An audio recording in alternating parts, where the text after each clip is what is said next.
Good morning students, स्वागत है आप सभी का। हमारा चैप्टर चल रहा है पी ब्लॉक तत्व और पी ब्लॉक तत्वों में आज हम पढ़ेंगे बहुत इंपॉर्टेंट यौगिक अंतरा हैलोजन यौगिक। बोर्ड एग्जाम के हिसाब से वेरी इंपॉर्टेंट टॉपिक है ये अंतरा हैलोजन यौगिक। क्या होते हैं अंतरा हैलोजन यौगिक? अंग्रेजी में कहते हैं इनको इंटर हैलोजन कंपाउंड। तो शुरू करते हैं आज का हमारा टॉपिक अंतरा हैलोजन यौगिक। यह है अंतरा हैलोजन यौगिक। देखो क्या होते हैं, दो भिन्न हैलोजनों की रासायनिक अभिक्रिया से बने यौगिक अंतरा हैलोजन यौगिक कहलाते हैं। इन्हें सामान्य संगठनों XX', XX'3, XX'5, XX'7 से प्रदर्शित किया जा सकता है। देखो जो हैलोजन होते हैं ना, क्या होते हैं हैलोजन?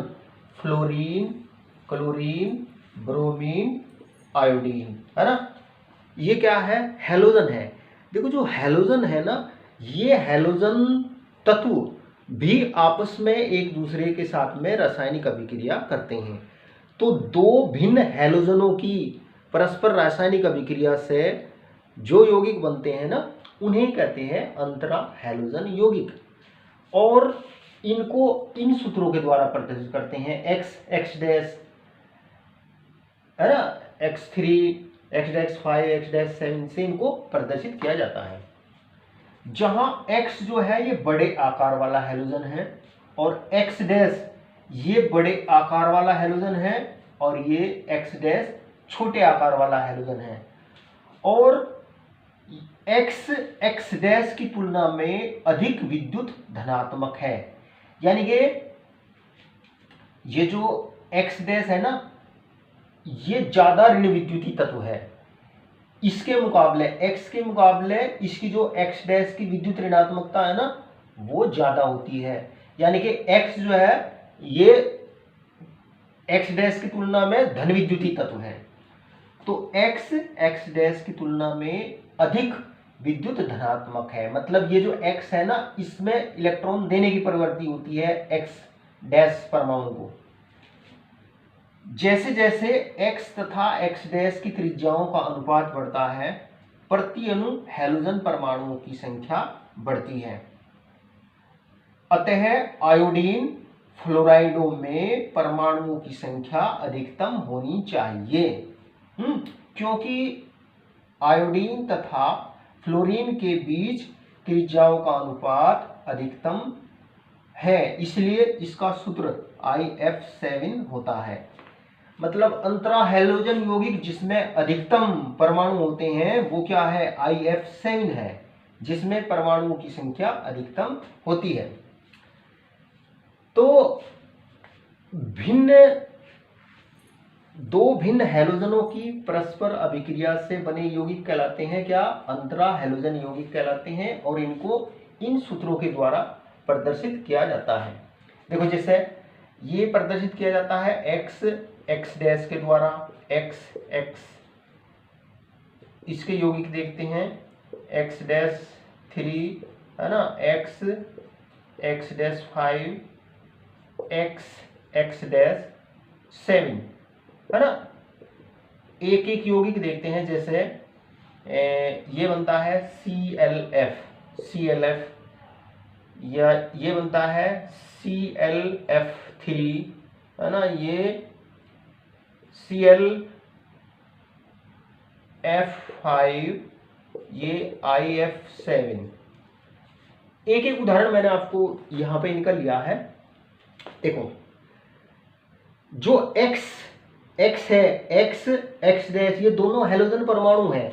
ये जो X है ना, ये बड़ा हैलोजन परमाणु है। इसका जो आकार होता है ना, बड़ा होता है। देखो फ्लोरीन, क्लोरीन, ब्रोमीन, आयोडीन नीचे की ओर चलने पर आकार क्या होता है? बढ़ता है। और विद्युत ऋणात्मकता क्या होती है? विद्युत ऋणात्मकता नीचे की ओर चलने पर घटती है।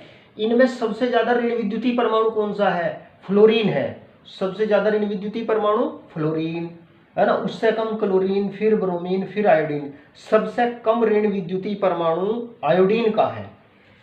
तो हैलोजन आपस में संयोग करके ये इन सूत्रों के यौगिक बनाते हैं। हैलोजन आपस में संयोग करके इन सूत्रों के यौगिक बनाते हैं और इन्हीं यौगिकों को बोलते हैं अंतरा हैलोजन यौगिक। इन यौगिकों में जो X है ये बड़े आकार वाला हैलोजन है तथा X डैश जो होता है ये छोटे आकार वाला हैलोजन है। देखो ये F जो है ना, आकार नीचे की ओर चलने पर बढ़ता है। छोटा आकार किसका है? F का है। इसका आकार भी छोटा है। जो ये X डैश है ना, इसका आकार भी छोटा है और ये ज्यादा ऋण विद्युतीय भी होता है। X की तुलना में X का आकार बड़ा होता है। देखो जैसे इसका यौगिक दिखाया गया ये ClF, तो Cl का आकार भी बड़ा है इससे, और ये Cl जो होता है ना, इसके मुकाबले कम ऋण विद्युतीय होता है। मतलब अगर ClF यौगिक है तो इसमें Cl जो होता है ना ये विद्युत धनात्मकता प्रदर्शित करता है और जो F होता है ये ऋण विद्युतीय परमाणु होता है। अच्छा, फिर इसमें आगे लिखा कि जैसे जैसे X तथा X डैश की त्रिज्याओं का अनुपात बढ़ता है। देखो जो फ्लोरीन परमाणु है, फ्लोरीन परमाणु की त्रिज्या सबसे कम है इनमें, फ्लोरीन परमाणु सबसे छोटा है और आयोडीन परमाणु सबसे बड़ा है ना। तो त्रिज्याओं का अनुपात जैसे जैसे मतलब I/F, आयोडीन की त्रिज्या और फ्लोरीन की त्रिज्या का अनुपात जो होता है ना अधिकतम होना चाहिए, क्योंकि आयोडीन का आकार सबसे बड़ा होता है, फ्लोरीन का आकार इनमें सबसे छोटा होता है, तो इनकी जो त्रिज्याओं का अनुपात होता है ना वो सबसे ज्यादा होता है। तो इसलिए त्रिज्याओं का अनुपात बढ़ता है तो प्रति अणु हैलोजन परमाणुओं की संख्या बढ़ती है। इसीलिए जो आयोडीन फ्लोराइड होते हैं ना, आयोडीन फ्लोराइडों में परमाणुओं की संख्या अधिकतम होनी चाहिए, क्योंकि आयोडीन तथा फ्लोरीन के बीच त्रिज्याओं का अनुपात अधिकतम होता है। इसलिए इसका सूत्र क्या होता है? IF7 होता है, जिसमें परमाणुओं की संख्या अधिकतम होती है। और देखो अब बात करते हैं, देखो इनके नाम कैसे रखते हैं, नाम कैसे रखेंगे। अगर मान लो यौगिक हमारा Cl और F का है, यही है Cl और ये F, तो जो ज्यादा ऋण विद्युतीय परमाणु होता है, इन दोनों में ज्यादा ऋण विद्युतीय परमाणु क्या है? फ्लोरीन है। तो इसका जो यौगिक होता है ना Cl और F का, जो ज्यादा ऋण विद्युतीय परमाणु होता है उसको हैलाइड के रूप में लिखते हैं, और जो धन विद्युतीय परमाणु होता है उसको हैलोजन परमाणु के रूप में। यानी कि इसका नाम होगा क्लोरीन, देखो इसका नाम होगा क्लोरीन मोनोफ्लोराइड। मोनो का मतलब होता है एक।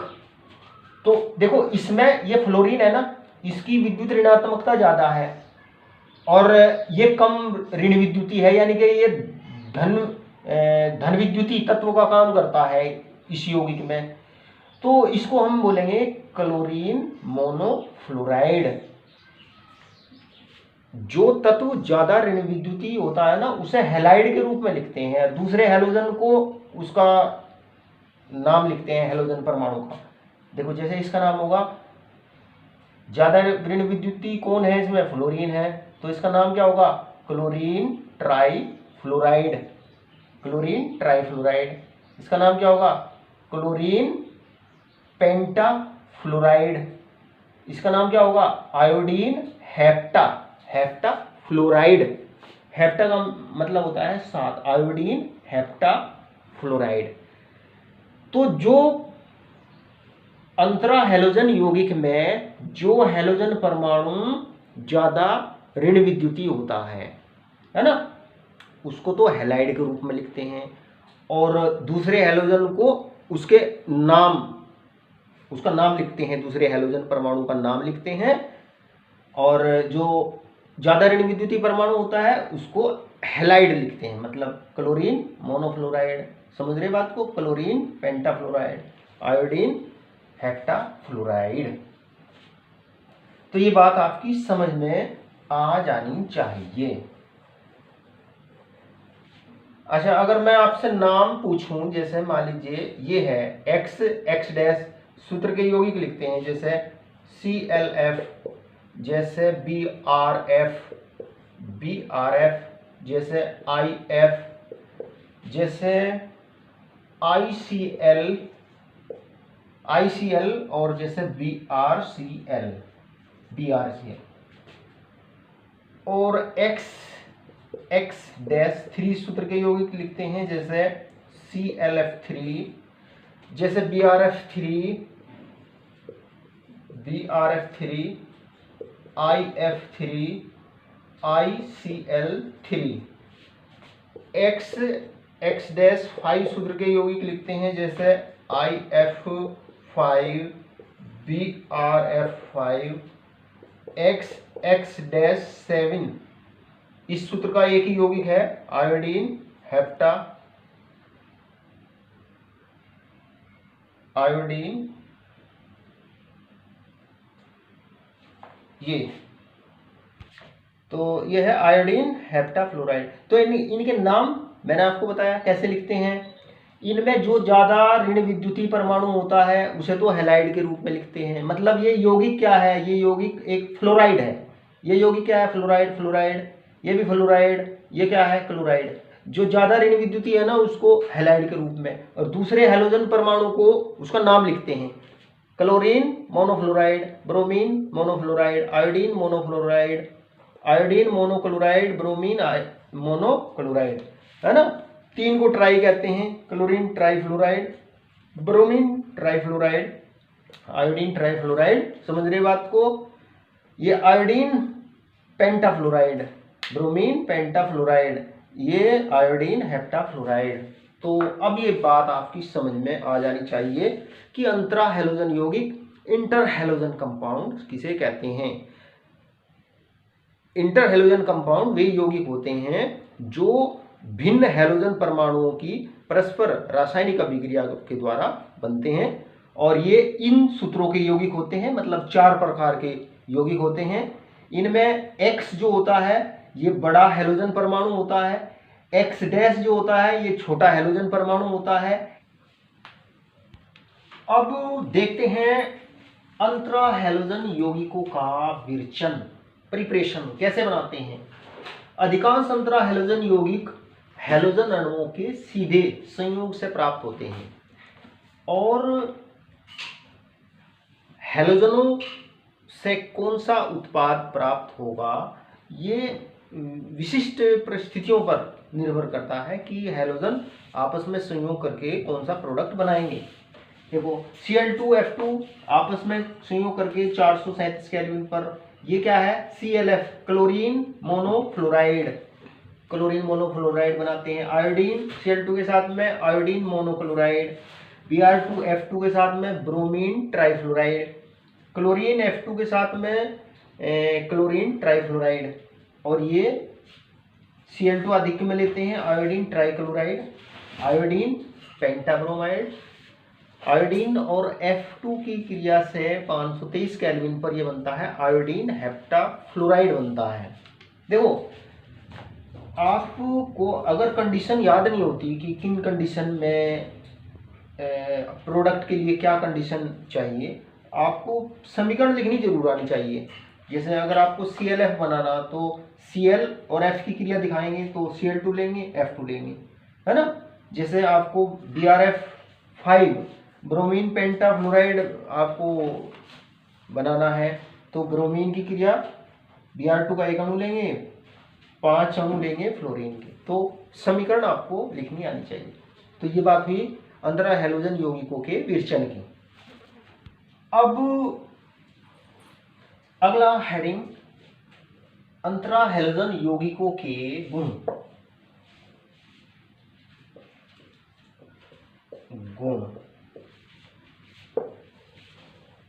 पहले देखते हैं इनके भौतिक गुण।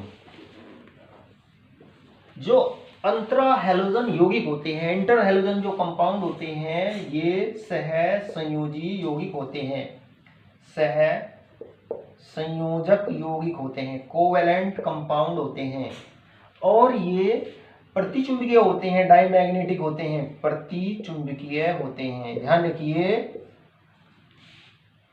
जो अंतरा हैलोजन यौगिक होते हैं ये सभी अंतरा हैलोजन यौगिक सहसंयोजक होते हैं और ये प्रतिचुंबकीय होते हैं। और क्लोरीन मोनोफ्लोराइड एक गैस है 25 डिग्री सेल्सियस टेम्परेचर पर, यानी कि 298 केल्विन पर क्लोरीन मोनोफ्लोराइड एक गैस है। बाकी अंतरा हैलोजन यौगिक वाष्पशील, द्रव या ये ठोस होते हैं, वाष्पशील द्रव या ये ठोस होते हैं।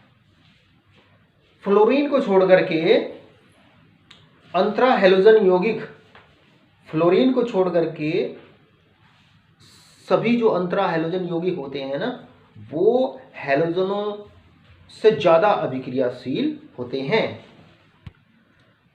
देखो मैंने आपको बताया कि फ्लोरीन को छोड़ करके सामान्यतः जो अंतरा हैलोजन यौगिक होते हैं वे हैलोजनों की अपेक्षा ज़्यादा अभिक्रियाशील होते हैं। इसका कारण ये है सामान्यतः अंतरा हैलोजन यौगिक हैलोजनों की अपेक्षा अधिक अभिक्रियाशील होते हैं फ्लोरीन को छोड़ करके। ऐसा अंतरा हैलोजनों के XX आबंध का हैलोजनों के XX आबंधों की तुलना में दुर्बल होने के कारण होता है। जो अंतरा हैलोजन यौगिक होते हैं ना उनमें हैलोजनों के बीच में दो अलग अलग हैलोजनों के बीच में ये जो सहसंयोजी बंध होता है ना ये वीक होता है, दुर्बल होता है। हैलोजनों के बीच में जो समान हैलोजन परमाणुओं के बीच में जो सहसंयोजक बंध होता है ना उसकी तुलना में दो भिन्न हैलोजन परमाणुओं के बीच में जो सहसंयोजक आबंध होता है वो वीक होता है, वो आसानी से टूट जाता है। इसी वजह से जो इंटर हैलोजन कंपाउंड होते हैं हैलोजनों की अपेक्षा वो ज़्यादा अभिक्रियाशील होते हैं फ्लोरीन को छोड़ करके। आगे देखिए ये सभी जल अपघटित होकर के छोटे हैलोजन के संगत हैलाइड आयन और बड़े हैलोजन के संगत हाइपोहैलाइट आयन देते हैं। जब इंटर हैलोजन कंपाउंड होता है ये बड़े हैलोजन के संगत, है ना, जब अंतरा हैलोजन यौगिक ये होता है तो बड़े हैलोजन के संगत हैलाइट आयन ये बनता है। जब इंटर हैलोजन यौगिक ये होता है तो बड़े हैलोजन के संगत हैलाइट आयन वो बनता है, तथा जब अंतरा हैलोजन यौगिक इस प्रकार का होता है तो पर हैलेट आयन बनाते हैं। जैसे यहाँ ये अभिक्रिया दिखाई गई है पानी के साथ में रिएक्शन, जो छोटा हैलोजन है इसके संगत तो ये बनता है हैलाइड आयन। इसमें देखो ये हैलाइड आयन है या इसको बोलते हैं हेलिकम्ल, H के साथ में बोलेंगे हैलाइड आयन को हेलिकम्ल, है ना। और बड़े हैलोजन के संगत ये बनता है हाइपोहैलाइट, ये इसमें हाइपोहैलाइट आयन है ना। और H के साथ में इसको बोलेंगे हाइपोहैलस अम्ल। जैसे यहाँ पे देखो इसका उदाहरण लिया IClH2O, तो छोटे हैलोजन के संगत तो ये बन गया हेलिकम्ल हाइड्रोक्लोरिक। हेलिक का मतलब क्लोरीन बोलेंगे हेलिक की जगह, तो ये हाइड्रोक्लोरिक अम्ल। और देखो इसमें ये हाइपोआयोडाइड आयन होता है और H के साथ में इसको बोलते हैं हाइपोआयोडस अम्ल, है ना। इसी प्रकार से ये इनके साथ में जल के साथ रिएक्शन दिखाई गई है। जो छोटा हैलोजन होता है उसके संगत ये हैलाइड आयन बनता है या H मिला करके इसको बोलते हैं हेलिकम्ल बनता है, और ये बनता है हैलस अम्ल। पूरे को बोलेंगे इसको हैलस अम्ल, इसको बोलेंगे हेलिक अम्ल, हेलिक का मतलब क्लोरिक, ब्रोमिक, आयोडिक अम्ल। और इसको बोलेंगे परहेलिक अम्ल। परहेलिक का मतलब पर क्लोरिक, पर ब्रोमिक, पर आयोडिक अम्ल। जैसे यहाँ ये उदाहरण दिया है ना IF7 4H2O, तो ये बनता है 4HF प्लस HiO4 पर आयोडिक अम्ल। इसमें ये पर आयोडेट आयन है, IO4 पर आयोडेट आयन, या इसे बोलते हैं पर हैलेट आयन। तो इसमें ये चीज ध्यान रखिए आप, मेन इंपॉर्टेंट चीज ये है कि जो अंतरा हैलोजन यौगिक होते हैं वो हैलोजनों की तुलना में ज़्यादा अभिक्रियाशील होते हैं, क्योंकि इनके बीच में जो बॉन्ड होता है वो दुर्बल होता है, आसानी से टूट जाता है। तो इसलिए अंतरा हैलोजन यौगिक हैलोजनों की तुलना में ज़्यादा अभिक्रियाशील होते हैं।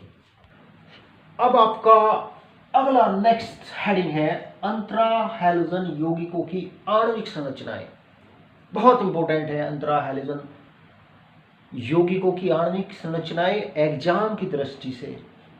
जो अंतरा हैलोजन यौगिक होते हैं उनकी संरचना कैसी होती है, और जो विभिन्न प्रकार के अंतरा हैलोजन यौगिक होते हैं उनमें केंद्रीय परमाणु पर किस प्रकार का संकरण होता है, तो ये चीज आपको जानना जरूरी है। देखो, जो X-1 प्रकार के यौगिक होते हैं, है ना, जिनमें दो हैलोजन ही आपस में जुड़े होते हैं, उनकी संरचना तो होती है रेखीय, ठीक है ना। उनकी संरचना कैसी होती है, रेखीय होती है। और जिसमें बड़े हैलोजन परमाणु से छोटे हैलोजन परमाणु, ये तीन हैलोजन छोटे परमाणु जुड़ रहे, तीन जुड़े होते हैं, उनकी जो संरचना होती है वो होती है बंकित टी आकृति, बंकित टी शेप होती है उनकी, मतलब झुकी हुई टी शेप होती है, जैसे ClF3, BrF3, है ना, जिनमें छोटे हैलोजन परमाणु तीन जुड़े होते हैं ना बड़े हैलोजन परमाणु से। ध्यान रखो उनकी संरचना टी शेप होती है, बंकित टी शेप, झुकी हुई टी आकृति की उनकी संरचना होती है। और जो X-5 प्रकार के यौगिक होते हैं उनकी जो आणविक संरचना होती है वो वर्ग पिरामिडी होती है, IF5, BrF5, इनकी संरचना कैसी होती है, वर्ग पिरामिडी होती है। और जो IF7 होता है ना, इसकी संरचना पंचकोणीय द्विपिरामिडी होती है। तो एक तो सूत्र से ही आप अंदाजा लगा लो आकृति कैसी होगी। IF7 की पंचकोणीय द्विपिरामिडी, इसकी वर्ग पिरामिडी, इसकी टी शेप, और इनकी रेखीय आकृति होती है। अब देखो इसको समझते हैं, इनकी रेखीय आकृति, टी शेप और इसकी वर्ग पिरामिडी, इनकी संरचनाएं ये क्यों होती है ना। अब इसको हम समझते हैं। देखो हैलोजन क्या होते हैं, ये फ्लोरीन, क्लोरीन, ब्रोमीन, आयोडीन। सबसे प्रबल ऋण विद्युतीय हैलोजन कौन सा है, फ्लोरीन, क्लोरीन, ब्रोमीन। सबसे ज्यादा जो प्रबल ऋण विद्युतीय हैलोजन है वो क्या है, फ्लोरीन है सबसे ज्यादा, है ना। ये घटता क्रम है नीचे की ओर विद्युत ऋणात्मकता का। और इनका जो इलेक्ट्रॉनिक विन्यास क्या होता है, NH2 NP5 होता है। ध्यान रखो जो हैलोजन होते हैं ना, हैलोजनों के बाह्य कोश में 5 और 2 7 इलेक्ट्रॉन होते हैं, है ना। सबके बाह्य कोश में 7, जैसा फ्लोरीन है परमाणु क्रमांक 9 होता है, सरल इलेक्ट्रॉनिक विन्यास लिखे तो 2 7 लिखेंगे, है ना। क्लोरीन होता है परमाणु क्रमांक 17, परमाणु क्रमांक 17, सरल इलेक्ट्रॉनिक विन्यास लिखे 2 8 7, सरल इलेक्ट्रॉनिक विन्यास 2 8 7। देखो जो फ्लोरीन होता है ना, ये पहला कोश, ये दूसरा कोश। जो पहला कोश होता है वो 1s से बना होता है, दूसरा कोश 2s 2p से बना होता है, तीसरा कोश 3s 3p और 3d से बना होता है। तो देखो इसमें जो फ्लोरीन में केवल 2 ही कोश होते हैं, तो इसमें डी उपकोश नहीं होता। दूसरा जो कोश है ना, इसमें 2 उपकोश होते हैं, 2s 2p, तीसरे कोश में 3s 3p 3d। मतलब फ्लोरीन में डी उपकोष नहीं होता। तो डी उपकोष न होने की वजह से देखो इसका विस्तृत इलेक्ट्रॉनिक विन्यास लिखते हैं। विस्तृत इलेक्ट्रॉनिक विन्यास क्या होगा इसका, 1s2 2s2 2p 2p5 है ना, 2p5। अगर हम 2p में इलेक्ट्रॉनों का वितरण देखें तो 5 इलेक्ट्रॉन भरने, 1 2 3 4 5। तो इसमें इसका जो इलेक्ट्रॉनिक विन्यास होता है ना 2p5 होता है, और इसमें d ऑर्बिटल नहीं होते। तो जो फ्लोरीन होता है ना, ये अपने अष्टक का प्रसार नहीं कर सकता। तो अष्टक का प्रसार नहीं कर सकता, तो इसमें केवल एक अयुग्मित इलेक्ट्रॉन है। तो एक अयुग्मित इलेक्ट्रॉन होने की वजह से जो फ्लोरीन परमाणु होता है, इसकी जो संयोजकता होती है इसकी एक, केवल ये एक संयोजकता प्रदर्शित करता है। और इसकी जो ऑक्सीकरण अवस्था होती है, ऑक्सीकरण अवस्था भी होती है बराबर -1, क्योंकि ये ऋण विद्युतीय परमाणु है। जो ऋण विद्युतीय परमाणु होते हैं ना, उनकी ऑक्सीकरण अवस्था माइनस में होती है। तो फ्लोरीन की ऑक्सीकरण संख्या जो होती है, या कहे ऑक्सीकरण अवस्था -1 होती है। इसकी संयोजकता 1 होती है, क्योंकि इसमें एक अयुग्मित इलेक्ट्रॉन है ना। अच्छा, ये चीज आपको ध्यान में होनी चाहिए। और बाकी इसमें देखो d ऑर्बिटल नहीं है, ये ध्यान रखो। और बाकी जो अन्य हैलोजन है, क्लोरीन, ब्रोमीन, आयोडीन, है ना, इन सब में d ऑर्बिटल होते हैं। इन सब में क्या होते हैं? d ऑर्बिटल होते हैं। अब देखो जो अन्य हैलोजन होते हैं भाई, फ्लोरीन तो -1 ऑक्सीकरण अवस्था प्रदर्शित करता है, संयोजकता 1 प्रदर्शित करता है।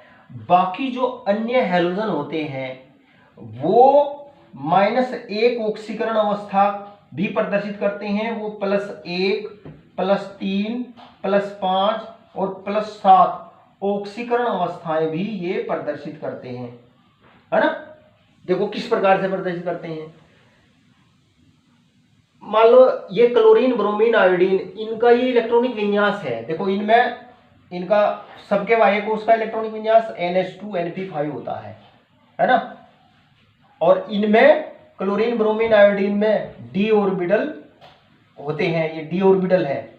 अच्छा, एक चीज और देखो यहाँ पे X के साथ में एक हैलोजन परमाणु जुड़ रहा तो इसकी संयोजकता 1, यहाँ पे इसके साथ में 3 जुड़ रहे तो इसकी संयोजकता 3, यहाँ 5 जुड़ रहे तो इसकी संयोजकता 5, यहाँ 7 जुड़ रहे तो इसकी संयोजकता 7। तो हैलोजन परमाणु ये 1, 3, 5, 7 संयोजकताएं कैसे प्रदर्शित करते हैं।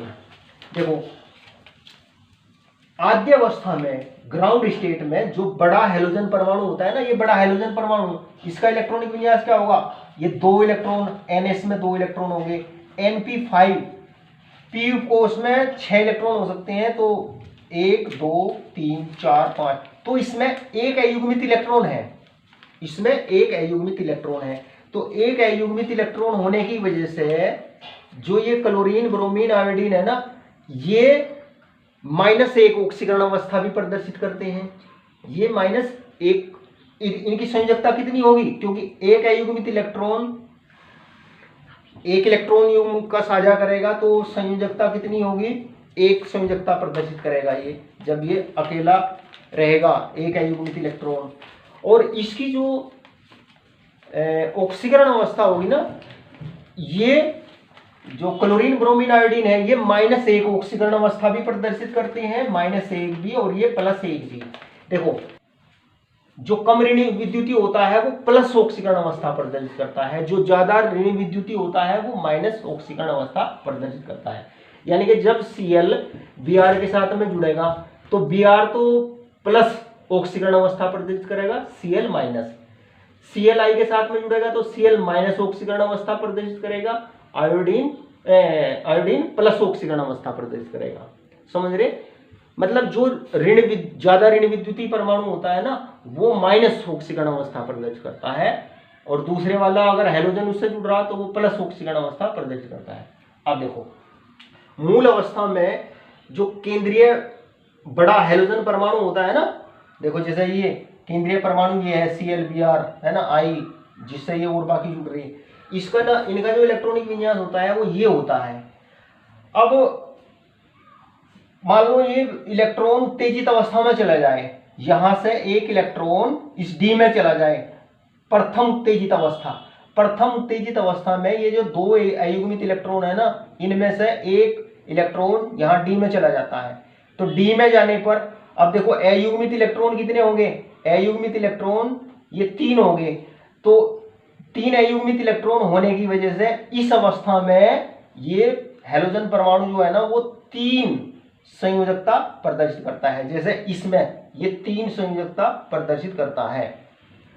और मान लीजिए अब इसमें ये जो p ऑर्बिटल है इसका एक इलेक्ट्रॉन और जो है उत्तेजित होकर के d ऑर्बिटलों में चला जाए, तो फिर अब अयुग्मित इलेक्ट्रॉन कितने हो गए, अयुग्मित इलेक्ट्रॉन हो गए 5।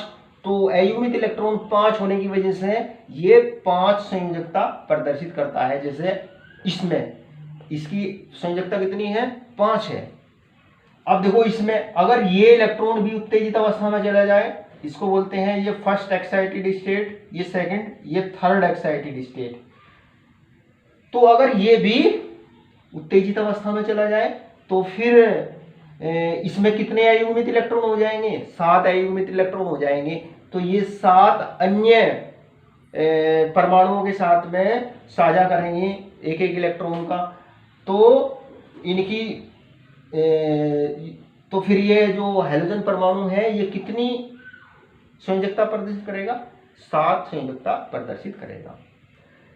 तो ये तो बात हुई कि ये कब एक संयोजकता कब प्रदर्शित करते हैं, 3 कब, 5 कब और 7 कब। अब देखते हैं इनकी स्ट्रक्चर, देखते हैं इनकी जो एक्स डैश प्रकार के यौगिक होते हैं ना, इनकी संरचना रेखीय कैसे होती है। अब ये इतनी बातें आपकी समझ में आ जानी चाहिए। देखो इनमें जो एक्स डैश प्रकार के यौगिक होते हैं ना, इनमें अब देखो एक हैलोजन परमाणु जुड़ रहा है इसमें, तो इसका मतलब इसमें एक अयुग्मित इलेक्ट्रॉन है, मतलब ये स्थिति है, ये स्थिति है। तो इस प्रकार के यौगिकों में sp3 है ना, एक s और 3 p ऑर्बिटल मिलकर के ये जो एक्स डैश प्रकार के यौगिक होते हैं ना, इनमें sp3 संकरण होता है, इनमें sp3 संकरण होता है। ध्यान रखो, हमने कैसे अनुमान लगाया कि sp3 संकरण है, क्योंकि इनका बाह्य कोश का इलेक्ट्रॉनिक विन्यास ये होता है, और क्योंकि इसमें एक ही हैलोजन परमाणु जुड़ा हुआ है तो इसमें एक अयुग्मित इलेक्ट्रॉन होना चाहिए।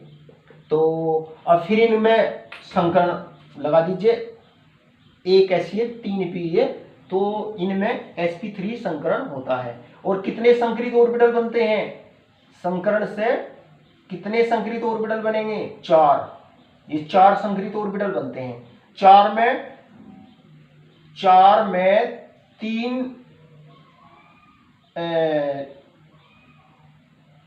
3 तो ये इलेक्ट्रॉन युग्म भरे हुए हैं, प्रत्येक ऑर्बिटल में 2-2 इलेक्ट्रॉन है ना, और इसमें ये 1 इलेक्ट्रॉन है।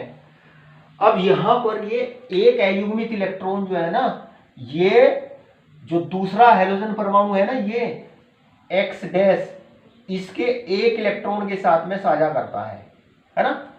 तो अब ये 4 संकरित ऑर्बिटल बन गए।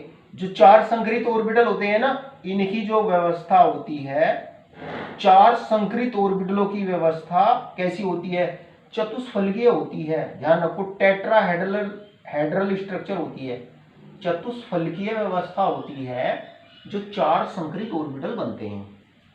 और बीच में क्या है, ये बड़ा हैलोजन परमाणु है, ये एक्स है। और देखो अब इसमें एक एक्स डैश दूसरा परमाणु जुड़ा हुआ है, ये जिसने यहाँ पे साझा किया, मान लीजिए ये जुड़ रहा है एक्स डैश, और देखो ये वाला इलेक्ट्रॉन युग्म यहाँ है इनके बीच में, और ये बिना साझे के 3 इलेक्ट्रॉन युग्म है। ये क्या, बिना साझे के ये 3 इलेक्ट्रॉन युग्म ये है, और यहाँ पे क्या है, ये एक्स।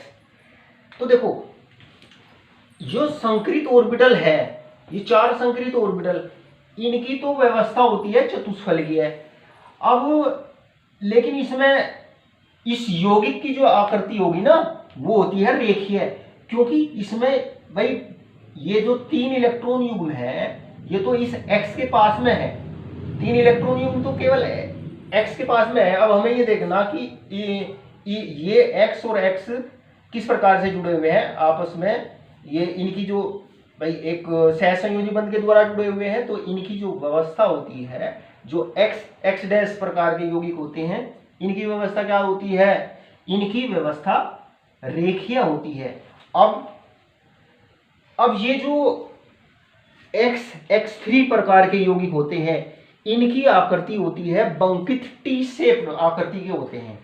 अब देखो, अब इनमें संकरण देखेंगे किस प्रकार का संकरण होगा। देखो, इसमें 3 x डैश जुड़ रहे हैं, तो 3 अयुग्मित इलेक्ट्रॉन होने चाहिए। तो उत्तेजित अवस्था इसमें ये होती है ना, ये। तो इसमें संकरण ये होता है। ये जो इस प्रकार के यौगिक होते हैं ना भाई, देखो x डैश मतलब 3 जुड़े हुए हैं, तो 3 अयुग्मित इलेक्ट्रॉन होने चाहिए। तो संकरण कौन सा होगा? sp3d। इस प्रकार के यौगिकों में किस प्रकार का संकरण होता है? sp3d संकरण होता है। sp3d संकरण होता है। और ये संकरित ऑर्बिटल, कितने संकरित ऑर्बिटल बने? 5 संकरित ऑर्बिटल बने। 3 4 5 संकरित ऑर्बिटल बने। अब देखो, इसमें 2 ऑर्बिटलों में तो युग्मित इलेक्ट्रॉन है, 2 ऑर्बिटलों में युग्मित इलेक्ट्रॉन है, 3 इलेक्ट्रॉन अयुग्मित है, 3 इलेक्ट्रॉन अयुग्मित इलेक्ट्रॉन है। अब ये जो 3 अयुग्मित इलेक्ट्रॉन है ना, ये 3 हैलोजन परमाणु, जो छोटा हैलोजन परमाणु होता है, उसके साथ में साझा करते हैं एक एक इलेक्ट्रॉन का, है ना। तो ये यहाँ पे क्या जुड़ गया? x, यहाँ पे ये x डैश, है ना। तो इस प्रकार से कितने संकरित ऑर्बिटल बने? 5 संकरित ऑर्बिटल बने।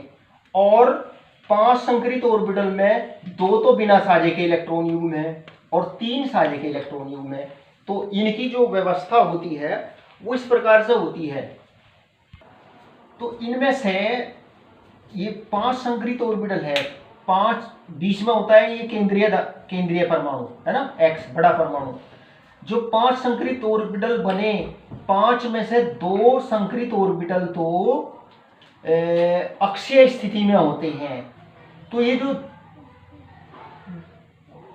5 में से 2 संकरित ऑर्बिटल तो होते हैं अक्षीय स्थिति में, और जो 3 संकरित ऑर्बिटल बनते हैं ना, 3 संकरित ऑर्बिटल होते हैं निरक्षीय स्थिति में।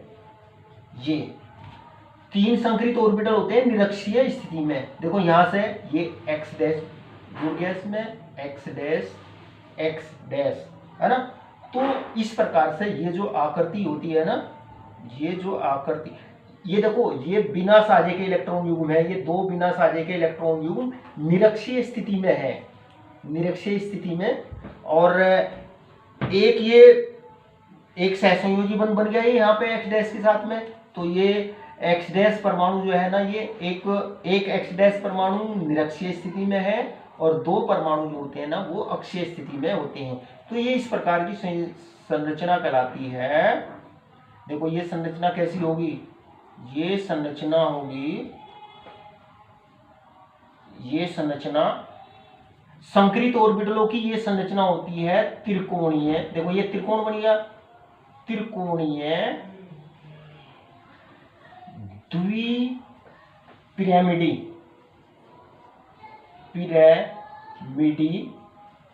त्रिकोणीय द्विपिरामिडी संरचना, है ना।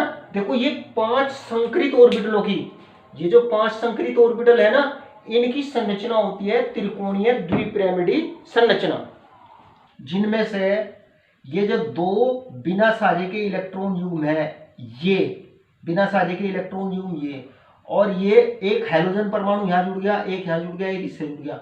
तो ये जो बिना साझे के इलेक्ट्रॉन युग्म है 2 ये और एक हाइड्रोजन परमाणु, ये होते हैं निरक्षीय स्थिति में, इक्वेटोरियल पोजीशन पर। निरक्षीय स्थिति होती है मतलब एक ही तल में। जैसे ये देखो ये त्रिकोण है ना, त्रिकोण पर यहां पर एक बिना साझे का इलेक्ट्रॉन युग्म है ना, दिख रहा है। यहाँ पर एक बिना साझे का इलेक्ट्रॉन युग्म और यहाँ से एक हैलोजन परमाणु जुड़ा होता है ना। इस तरीके से तीनों जो बिना साझे के इलेक्ट्रॉन युग्म है और जो हैलोजन परमाणु होते हैं, ये तीनों एक ही तल में होती है। और ये जो दो हैलोजन परमाणु हैं, ये अक्षीय स्थिति में होते हैं इस प्रकार से, एक आगे की ओर एक पीछे की ओर, है ना, एक आगे की ओर एक पीछे की ओर। तो अब देखो, अब कक्षकों की तो आकृति ये होती है त्रिकोणीय द्विपिरामिडी, लेकिन ये जो साझे के इलेक्ट्रॉन युग्म है ये तो एक्स के हैं ये। तो जो आकृति होगी इस अणु की, जो आकृति होगी वो कैसी होगी?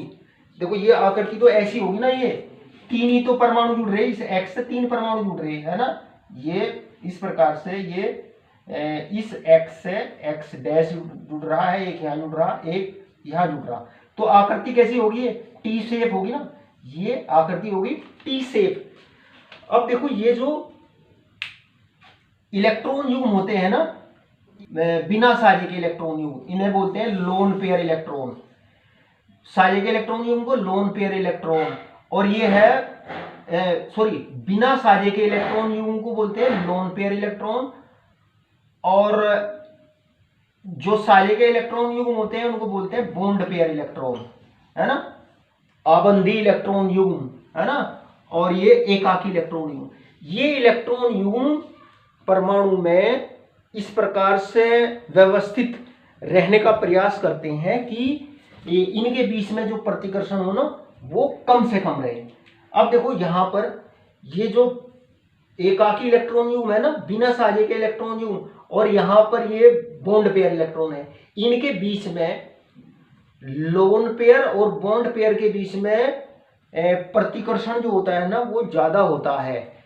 लोन पेयर और लोन पेयर के बीच में तो प्रतिकर्षण होता ही है, लोन पेयर और बॉन्ड पेयर इलेक्ट्रॉन के बीच में भी प्रतिकर्षण अधिक होता है। तो प्रतिकर्षण की वजह से ये जो बॉन्ड है, ये जो संकरित ऑर्बिटल है ना, ये इसकी ओर झुक जाता है, इस प्रकार से ये मुड़ जाता है ना। देखो यहाँ पे ये जो बॉन्ड है ये इस तरीके से है, तो प्रतिकर्षण के प्रभाव से ये इस तरीके से ये झुक जाता है। तो इस तरीके से ये जो आकृति होती है ना इस प्रकार से होती है ना, इस प्रकार से ये एक्स डैश एक्स, तो ये आकृति कहलाती है बंकित T shape, bent T shape इनकी स्ट्रक्चर होती है। ये झुकाव क्यों आता है? क्योंकि ये जो बॉन्ड पेयर इलेक्ट्रॉन है ना, ये जो लोन पेयर इलेक्ट्रॉन है, ये बॉन्ड पेयर इलेक्ट्रॉन को प्रतिकर्षित करते हैं। वो इस प्रकार के यौगिकों की जो संरचना होती है ना वो बंकित टी शेप होती है, और इन पर किस प्रकार का संकरण होता है? sp3 संकरण होता है। अब देखते हैं इस प्रकार के यौगिकों में, है ना, इस प्रकार के यौगिकों में परमाणु, देखो 5 हैलोजन परमाणु जुड़ रहे, तो 5 अयुग्मित इलेक्ट्रॉन होने चाहिए। तो पहले परमाणु उत्तेजित होता है और 5 अयुग्मित इलेक्ट्रॉन बनते हैं, ये 5 अयुग्मित इलेक्ट्रॉन बनते हैं। अब ये 5 अयुग्मित इलेक्ट्रॉन बन गए। अब देखो एक एसए है, 3 पी है, 2 डी है, तो इस प्रकार के यौगिकों में sp3d2 संकरण होता है। कितने संकरित ऑर्बिटल बनते हैं इसमें? 7 संकरित ऑर्बिटल बनते हैं, 7 संकरित ऑर्बिटल बनते हैं। संकरित ऑर्बिटल 7 नहीं 6 बनते हैं। देखो 1 3 और 2 ये, है ना, 2 3 और 1 ये, तो 6 संकरित ऑर्बिटल बनते हैं ये इस प्रकार से, 3 और 3 6। अब देखो इनमें एक में तो एक बिना साझे का इलेक्ट्रॉन युग्म है और बाकी सब में एक अयुग्मित इलेक्ट्रॉन है, एक अयुग्मित इलेक्ट्रॉन है। अब ये जो अयुग्मित इलेक्ट्रॉन है ये कितने अयुग्मित इलेक्ट्रॉन है? ये 5 अयुग्मित इलेक्ट्रॉन है, तो ये 5 हैलोजन परमाणुओं के साथ में एक इलेक्ट्रॉन युग्म का साझा करते हैं। अब ये जो इलेक्ट्रॉन युग्म है ना, ये जो दूसरा इलेक्ट्रॉन युग्म है ये हैलोजन परमाणु का है, इस प्रकार से। तो अब ये जो 6 संकरित ऑर्बिटल बनते हैं, इनकी व्यवस्था होती है वर्ग पिरामिडी। इनकी व्यवस्था कैसी होती है? वर्ग पिरामिडी व्यवस्था होती है इस प्रकार से। बीच में तो ये बड़े वाला हैलोजन परमाणु है ना, और ये वर्ग बना दीजिए पहले इस प्रकार से, ये x dash x dash x dash x dash, और यहां पर एक x डैश ये है ना, इसको मैं लाल से लिख देता हूं, लाल से लिखा, ये x डैश यहाँ पे, एक x डैश यहाँ, एक x डैश यहाँ, और एक x डैश यहाँ। अब ये जो बिना साझे का इलेक्ट्रॉन युग्म है, बिना साझे का इलेक्ट्रॉन युग्म ये रहा यहां पर। तो देखो इसमें एक पिरामिड बनता है, एक पिरामिड बनता है। देखो ये तो इसके पास में हो गया, एक पिरामिड ये बनता है ना, अगर इसे यहां से यूं मिलाए इस प्रकार से, ये है ना, इस प्रकार से ये, और यहां से ये, तो इसकी संरचना कैसी होगी? अब देखो ये तो साझे का इलेक्ट्रॉन युग्म x का है, इसको तो भूल जाइए। तो इसकी जो संरचना होगी वो वर्ग पिरामिडी संरचना होती है। तो अब बात करते हैं ये जो x-7, इसमें किस प्रकार का संकरण होता है और इसकी संरचना कैसी होती है। अब देखो इसमें कितने इलेक्ट्रॉन होने चाहिए? इसमें 7 हैलोजन परमाणु जुड़े हुए हैं, तो 7 अयुग्मित इलेक्ट्रॉन होने चाहिए। तो इस प्रकार का यौगिक बनने के लिए पहले परमाणु उत्तेजित होता है इस अवस्था तक, और फिर उसमें संकरण होता है, ये वाला संकरण sp3d3। तो इस प्रकार के यौगिकों में sp3d3, यहां पे sp3d3 संकरण होता है ना। कितने संकरित ऑर्बिटल बनते हैं? ये d3, तो 3 और 3 6 एक 7 संकरित ऑर्बिटल बनते हैं। 1 2 3 4 5 6 7 है ना, 7, और प्रत्येक में कितने इलेक्ट्रॉन है? एक एक अयुग्मित इलेक्ट्रॉन है, एक एक अयुग्मित इलेक्ट्रॉन है। तो ये अयुग्मित इलेक्ट्रॉन एक हैलोजन परमाणु के साथ में है ना, XX डैश XX, 7 हैलोजन परमाणुओं के साथ में ये जुड़ जाता है, 7 हैलोजन परमाणुओं के साथ में जुड़ जाता है ना। और इनके साथ इनका इलेक्ट्रॉन युग्म, इनके एक इलेक्ट्रॉन के साथ में साझा होता है। ये इलेक्ट्रॉन इसका है, X डैश का, ये इसका है ना, ये। अब ये जो 7 संकरित ऑर्बिटल बनते हैं ना, इनकी व्यवस्था पंचकोणीय द्विपिरामिडी होती है। पंचकोणीय द्विपिरामिडी व्यवस्था कैसी होती है? देखो ये एक पेंटांगल बना दिया हमने, ये एक बना दिया पेंटांगल, और देखो 5 तो हैलोजन परमाणु यहां जुड़ गए, X dash X dash X dash X dash X dash है ना। और ये बीच में क्या है? केंद्रीय हैलोजन परमाणु, बड़ा हैलोजन है ये है ना, जैसे आयोडीन। 5 जो ये संकरित ऑर्बिटल होते हैं ना, इनमें अयुग्मित इलेक्ट्रॉन है, ये 5 बंध बनाते हैं। तो ये 5 बंध जो है ये पंचकोणीय ढंग से व्यवस्थित रहते हैं, कुल मिलाकर के 7 बनाते हैं। तो 7 में से 5 तो पंचकोणीय ढंग से व्यवस्थित रहते हैं, इनके बीच में 72 डिग्री का एंगल होता है, और ये एक ही तल में होते हैं। और 2 हैलोजन परमाणु जो होते हैं वो इसके लंबवत होते हैं है ना, इसके लंबवत होते हैं, X डैश X डैश। तो इसकी जो संरचना होती है वो होती है पंचकोणीय द्विपिरामिडी संरचना। तो प्यारे विद्यार्थियों, देखो हैलोजनों की ये जो संरचना है इम्पोर्टेंट है, और कई इम्पोर्टेंट बातें हमने आपको इसमें बताई है। इसको अच्छे से इस टॉपिक को तैयार करना। आज की वीडियो में इतना ही। वीडियो अच्छा लगे तो शेयर ज़रूर करना है, चैनल को सब्सक्राइब करना है ताकि और विद्यार्थियों को भी इसका फ़ायदा हो। तो आज की वीडियो में इतना ही। Thank you.